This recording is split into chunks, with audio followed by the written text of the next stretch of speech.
Hello everyone, welcome to Sourav sir's classes. I am Dr. Suhana Datta, and here on screen you can see question number 30. It says that in a nephron follows the ascending limb of the loop of Henle. Which component will follow the ascending limb of the loop of Henle? So there are four options: descending limb, distal tubule, collecting tubule, proximal tubule. So for the first we have to know what is the structure of the nephron, what are the components. Okay, so first let us see that. So here on the screen you can see a beautiful picture of the nephron with all its segment is shown. So from this picture you can see that what will come after the question is the ascending limb of the loop of Henle. So this is the full structure of a nephron starting from the glomerulus.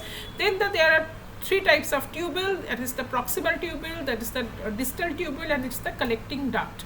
Okay, so loop of Henle consists of two parts majorly. That is, one is this part is known as the ascending limb of the loop of Henle, and another is the descending limb of the loop of Henle. So which part is ascending? No, the part that is close to the proximal convoluted tubule is the descending. So this part is the descending limb. So descending limb, and the part that is close to the distal convoluted tubule or towards the collecting tubule is the ascending limb of the loop of Henle. So this descending and ascending. The question is what comes after this ascending limb. So here in this picture we can see that is the distal convoluted tubule. So the distal convoluted tubule or the distal tubule, that is option B, is correct, because collecting tubule comes after DCT and the proximal tubule is far away. It is on the descending side, not on the ascending side, and the collecting tubule is not correct, and also the descending limb comes before.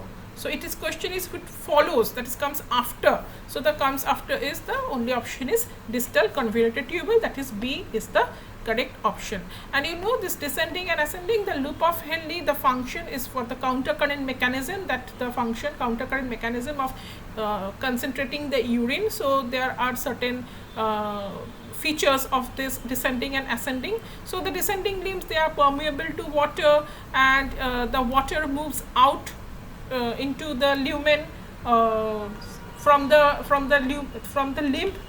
lumen of the descending limb to the outside, and it's taken up by the vasa recta, that is the network of the blood vessels, and the filtrate concentrates, and the water is moving out, the solute concentration will increase. Okay, so the osmolarity will increase. So from 300 osmolar milliosmol it will increase to 1200. So there means almost 4 times concentration increase, in 4-fold increase in concentration. Okay, so but this will be reversed in the ascending limb, as it is impermeable to water, so the water will stay inside the limb, so the solute will be diluted, so the urine concentration will be adjusted. So it will be, the water will be added and the solute only will move out. Okay, so again the filtrate will dilute. So this is the final. So the final touch up will be done by the DCT, that is distal convoluted tubule. The reabsorption or the secretion will be done. There will be reabsorption of water, there will be secretion of the protein, then the secretion of some protein or some ammonia. So this kind of things will be secreted. The final composition of urine will be made, and this will be finally collected by this collecting tubule. Okay,